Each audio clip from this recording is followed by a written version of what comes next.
I'm dressing the loom back to front. I have the warp in the loom. It's running through the reed, which is acting as a raddle.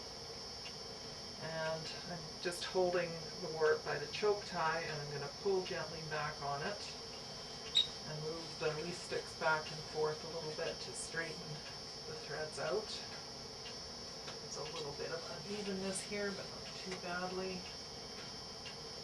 And now what I'm going to do is drop the warp so that it will run underneath the breast beam, and then I reach up here and got the dowel that goes into the ceiling, and the warp is going to be suspended from that dowel. I call it a warping valet. And now I'm going to take the choke tie out.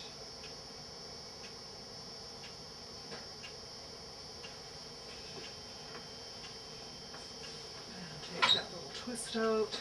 And now I'm just going to give the warp a couple of snaps.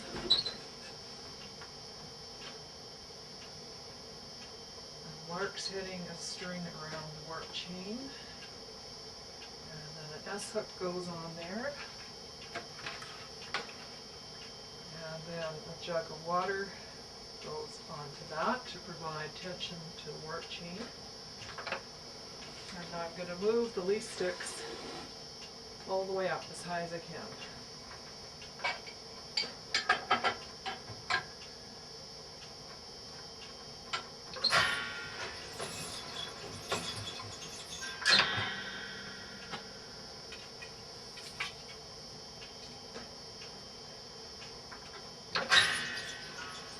Until the leaf sticks come to the breast beam. And now I'm going to move the weight down the chain further. And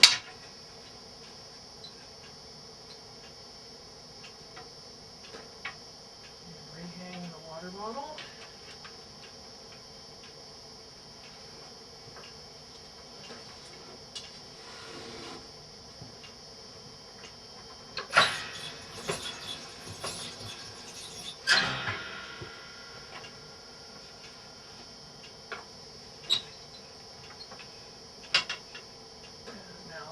Choke or the lark's head string comes off, and I have one of my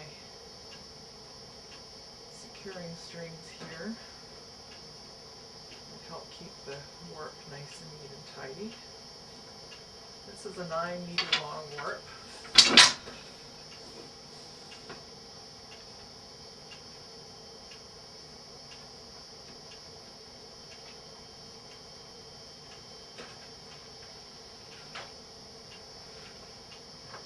Again, move the leaf sticks up as high as they can go.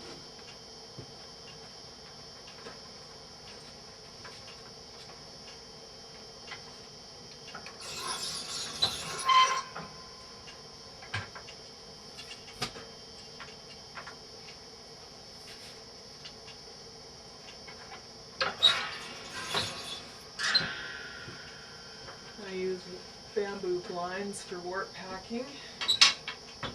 Sort of like using corrugated paper, except that if you don't get them in perfectly straight, it doesn't matter because they will flex and move and can be adjusted as you put them in. And the advantage is that they're much faster than trying to lay sticks in individually, and they come out very quickly too when you're weaving.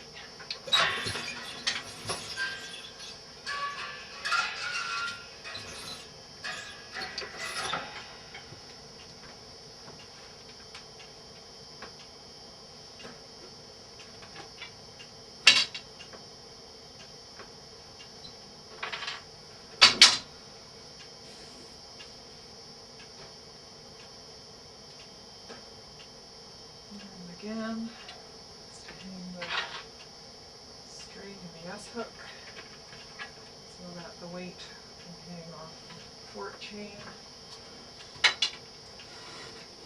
Okay, there's a little snag there, so there's one thread that's a little bit loose.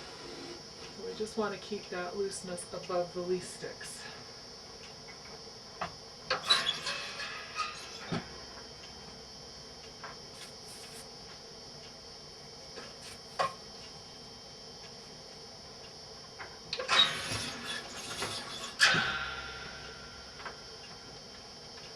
And now my counting string comes out.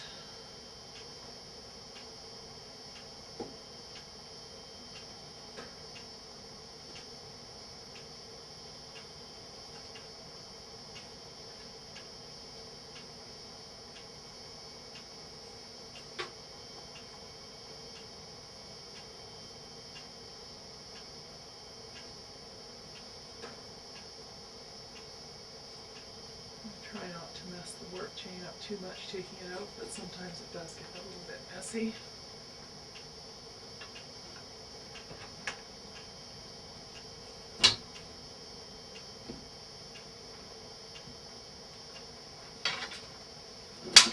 Oh, that wasn't too bad. A few snaps, a little bit of milking, as the Finns say, to get the loose threads tighter.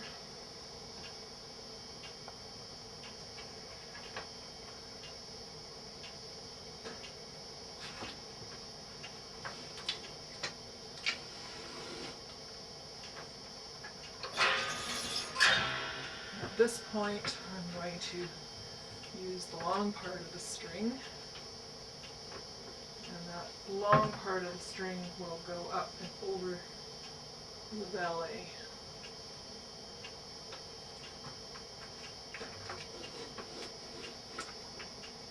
There's a loose string there, a loose fork thread. Again, I try and keep that slack above the least sticks.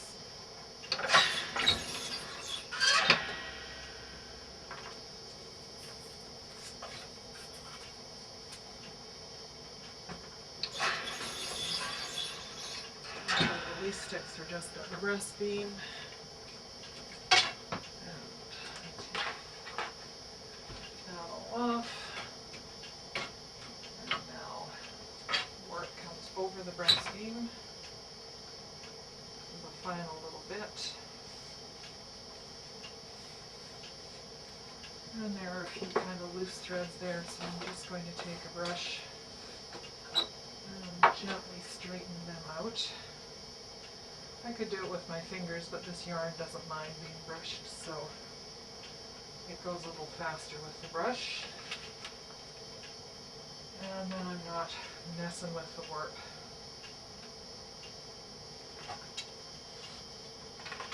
Again, just hang that off the breast beam. Roll the rest of the warp on. Take the masking tape that's holding the sticks off.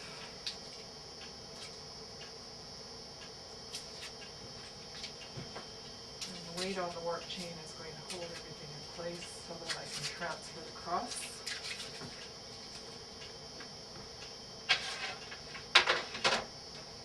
I tip up the stick closest to the reed, which makes a shed behind the reed. Least stick goes through, and I have Purrington Loom's angel wings to hold my least sticks for me.